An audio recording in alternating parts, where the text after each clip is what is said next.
Mary Souza, 26640 Beverly Road. My questions are, how much are these measures that you're taking, how much are they going to save us to move and demolish buildings? Can you repeat that first part? How much are the measures going to save us that you're doing right now to move and demolish buildings? And where is the money coming from to demolish those buildings? My next question is, how many years is it going to take us to pay off the debt at $5 to $6 million a year? How many years is it going to take? The other one I have is, what legal steps are going to be taken to hold the previous administration accountable for what they've done?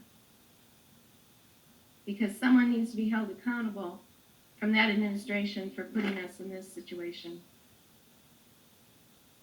Is that it? Okay. That's it. Cool. So to answer the first question, how much is this going to save? Working with our finance department, it will save the district anywhere between $2.5 to $3 million in total out of the deficit. So that helps go with the second question, because you said how long will it take? So that is going to take that operating deficit of $6 million. That should cut it by half right there.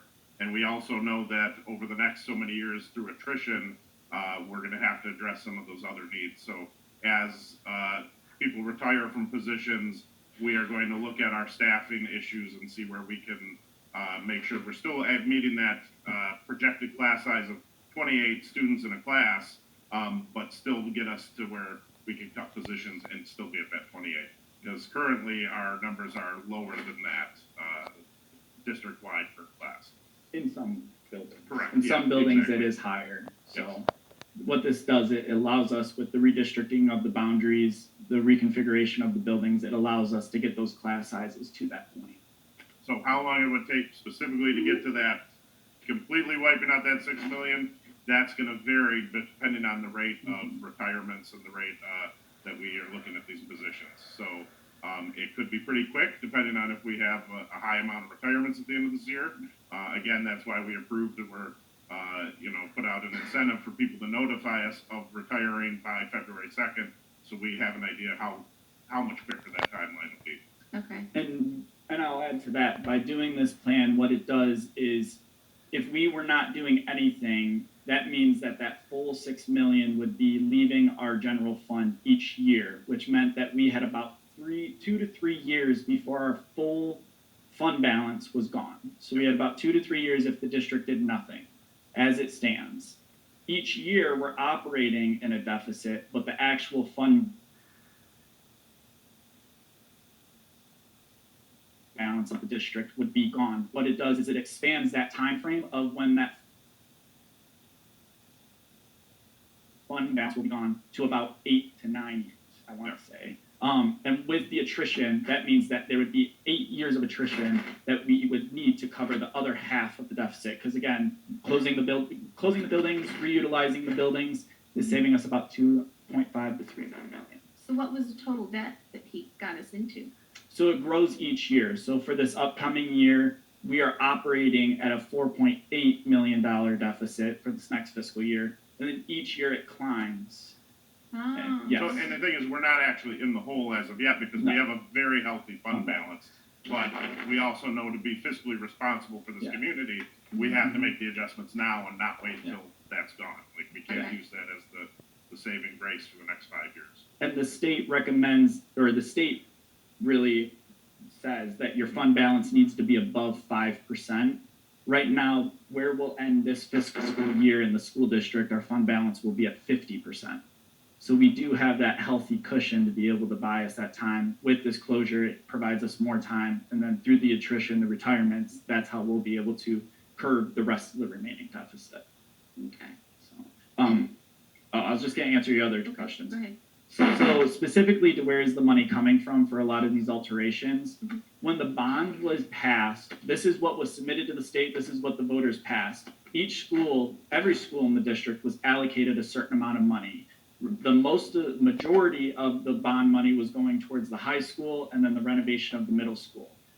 there was still an allotted amount per elementary. It was between 1 to 1.5 million. It kind of depended on the building because some are larger, some are smaller. So it kind of depended on the size of that building. What we would be doing is using that allocated money for that building, and we would be putting it towards those alterations. In addition, with this plan, we would be taking 2 buildings offline. That money that was allocated towards those buildings, we would disperse towards those projects at those other buildings that we were proposing. And the demolitions, Yes, yes, that's part of it, yes, of the bond money? that you- yes. Oh, yeah. The demolition of buildings was part of it. Yes. You had always planned on demoing buildings? So when specifically when you the- asked us for the bond? So yeah, specifically a line item in that bond, it was specific towards building demolitions. What was submitted to the state of Michigan, submitted to the state. So.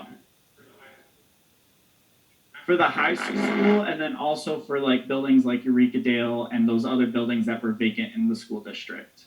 So that wasn't in the bond that you put on the ballot?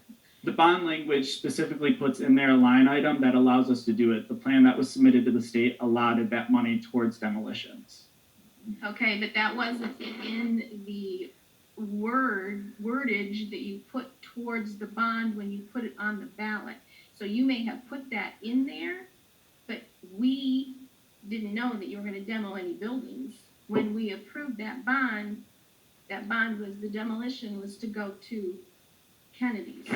Yes. I won't. Yeah, sit no, here I and know, argue but- with you, but Yeah, no, and I think what you're saying is, because if I remember reading where the bond language states, like, there is a catch-all bullet point in the bond that allows the district quite a wide amount of latitude into how we spend the money and those kind of things. Because you're right, the first bullet point was the high school, second was the middle school, and the third one is what gives us the ability to work on other Yes. buildings. And it's pretty broad as to, that could be adding on, that could be renovating what's inside, that could be demolition. It just gives it that broad-based ability to use that money. And that's how we're able to do the alterations that we're proposing with that money, is to do that. We just, so, ma'am, we just ask that you have to come up and speak specifically at the stand. okay, I'll deal with that one later. So what legal steps are you taking towards? So to answer that question, as we've been going through it, right now our new CFO is still reconciling our ESSER $3. We're trying to narrow down specifically where that money was allocated towards and what it went towards and making sure that the amounts are corrected. What we have discovered so far, it was not an illegal use of the funds. What it was the state put out a recommendation, don't use your funds for this. And what our administration did is they submitted an entire plan to the state that did just that. The state of Michigan did sign off on that plan. And then with that, the state of Michigan said, yes, you can do it. So then they did it. Well, that's too bad, because I really think he needs to be held accountable for what he did, Mhm. and now he's just gonna move on and have no consequences. And the Like, biggest he needs consequences. and the biggest thing that we're doing is right now we're looking through all of that ESSER 3 grant money Okay. to see specifically if there were missteps or mishandling or anything of that nature. Okay, So, thank you. Yep.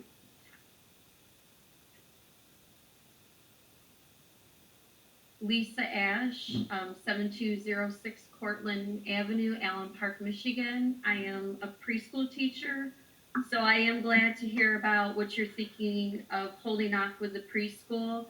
I do have one concern with that, is that Mrs. McKenzie has already pointed out Eureka Heights is not big enough to hold us. So that causes a problem with all the classrooms that we have. And just to let you know, in case you were unaware, RISA has changed it. We do have to take students that are in pull-ups. So we have to potty train them. Yeah. And RISA's pushing for us to go 5 days a week with the kids. Yeah. So, all right, so moving past preschool, my other question is, with all these closures and redistricting, it will require more students to be bused.